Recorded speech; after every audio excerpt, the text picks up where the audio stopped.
রাজামশাই, আপনার জন্য অন্য রাজ্য থেকে নাম করা বাবুর্চি এনে রান্না করিয়েছি।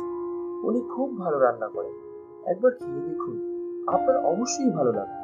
হ্যাঁ মন্ত্রী, খেয়ে দেখি কেমন লাগে।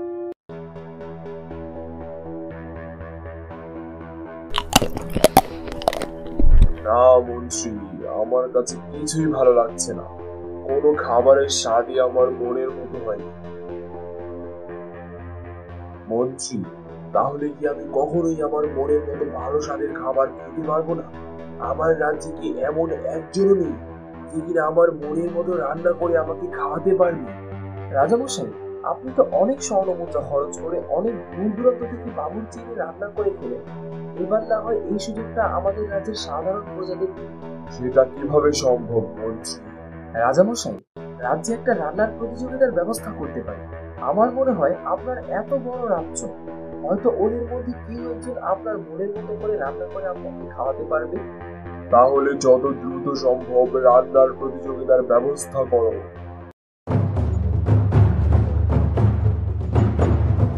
শোনো শোনো প্রজাগণ, আমাদের রাজামশাইয়ের জন্য এই রাজ্যে আগামী শনিবার একটা রান্না করার প্রতিযোগিতার আয়োজন করা হবে।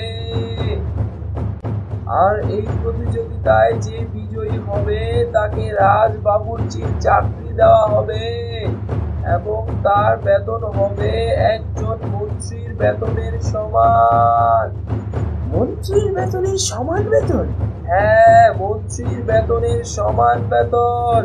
কিন্তু এই প্রতিযোগিতায় যে 10 নম্বরের মধ্যে 5 নম্বরের নিচে পাবে তাকে দেওয়া হবে কঠোর শাস্তি। যারা এই প্রতিযোগিতায় অংশগ্রহণ করতে ইচ্ছুক তাদের আগামীকাল সকালের মধ্যে রাজপ্রাসাদে নাম জমা দিতে হবে। প্রতিযোগিতায় জিতলে তো তার ভাগ্যই খুলে যাবে, কিন্তু যে প্রতিযোগিতায় 5 নম্বরের নিচে পাবে তাকে তো শাস্তি পেতে হবে। হ্যাঁ তাই তো, আমি আমার বউকে এই প্রতিযোগিতায় পাঠাবো না। আমিও না ভাই।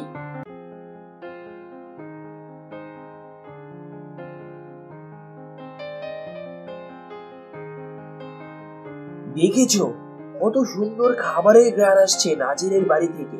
হ্যাঁ, প্রতিদিনই এই রাস্তা দিয়ে যাওয়ার সময় নাজিরের বাড়ি থেকে খুব সুন্দর রান্না করা খাবারের ঘ্রাণ আসে। নাজিরের কি ভাগ্য, ওর বউ কত ভালো করে রান্না করতে পারে। নাজির প্রতিদিন কত মজার মজার খাবার খেতে পারে। আমি নিশ্চিত যে নাজিরের বউ যদি রান্না করা প্রতিযোগিতায় যায় তাহলে সে এই প্রতিযোগিতার বিজয়ী হতে পারবে। হ্যাঁ, তুমি ঠিকই বলেছো। আমার রান্না করা খাবারের ঘ্রাণ দিয়ে সবাই আমার কত প্রশংসা করে। এই গ্রামে আর কে আছে যে আমার মতো ভালো রান্না করে? কিন্তু এরা কিসের প্রতিযোগিতার কথা বলছিল? রাহেলা, তোমার জন্য একটা দারুণ খুশির খবর আছে। কি খবর? এই রাজ্যে আমাদের রাজামশাইয়ের জন্য একটা ভালো রান্না করার প্রতিযোগিতা হবে। তুমি ছাড়া আর কেই বা আছে এই প্রতিযোগিতা জিতবে?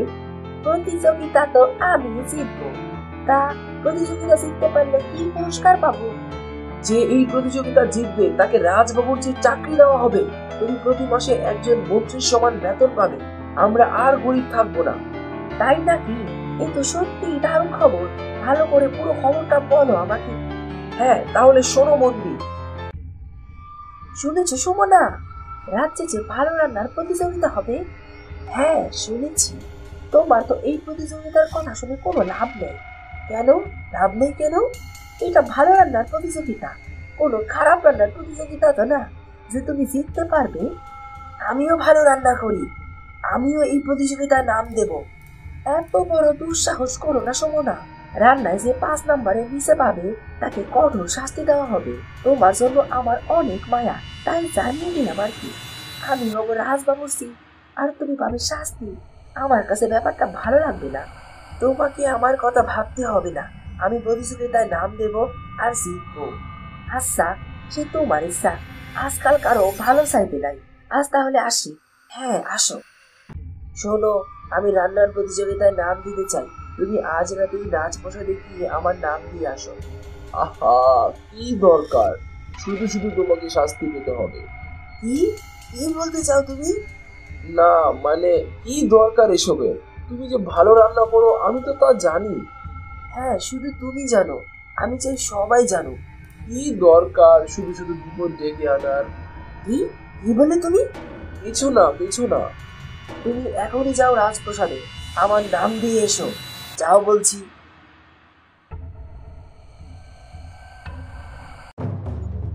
অবশেষে এসে গেল সেই বিশেষ দিন। এখন শুরু হতে যাচ্ছে ভালো রান্নার প্রতিযোগিতা। প্রথমে সবাইকে রান্না করতে হবে মোরগ পোলাও। সবাই মোরগ পোলাও রান্না করো মহারাজের জন্য।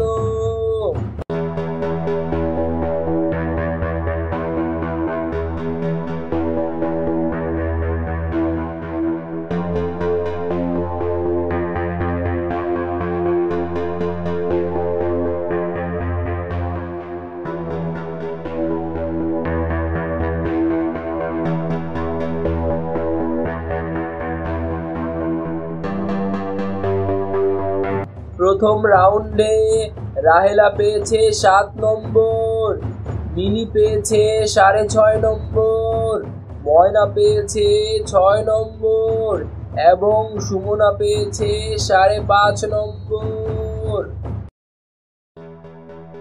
ইস বসির, বড় বাঁচা বেঁচেছো সুমনা। আর একটু কম নম্বর পেলেই তাকে শাস্তি পেতে হতো। আমিও তাই ভাবছি। ইস, বড় বাঁচা বেঁচে গেছি। এখন যে কি হবে আল্লাহ ভালো জানে। আমি তো আগেই জানতাম এই প্রতিযোগিতায় আমি হব বিজয়ী। এখনো আমার নাম্বারই সবচেয়ে বেশি। এখন শুরু হবে প্রতিযোগিতার ফাইনাল রাউন্ড। এই রাউন্ডের জন্য সবাইকে রান্না করতে হবে পায়েস। সবাই পায়েস রান্না শুরু করো মহারাজের জন্য।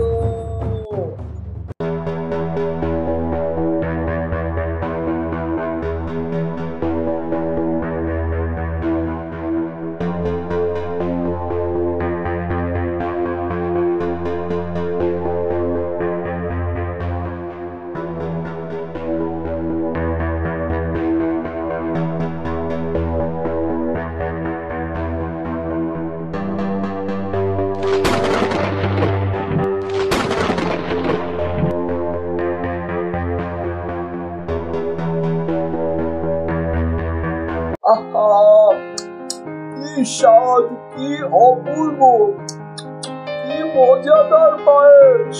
এমন খাবার আমি কোনোদিনও খাইনি। এই পায়েস যে রান্না করেছে তাকে বিজয়ী ঘোষণা করে দাও। আজ থেকে সেই হবে আমার রাজবাবুর চিফ। তাকে পুরস্কৃত করা হোক। আর আজ থেকে সে আমার জন্যই রান্না করবে, আর কখনো কারোর জন্যই সে রান্না করতে পারবে না।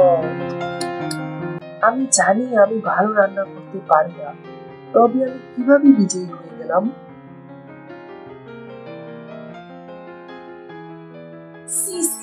কি বিশ্রী স্বাদ!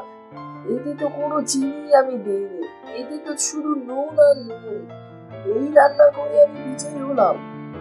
ও, বুঝতে পেরেছি, আসলে রাজা মশাইয়ের মুখের স্বাদই খারাপ, আর তিনি অনেক বেশি নুন খেতে পছন্দ করেন, আর এই কথা সে নিজেই জানে না।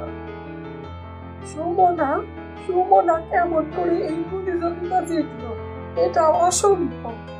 এই রাহেলা, এখন কেমন লাগছে?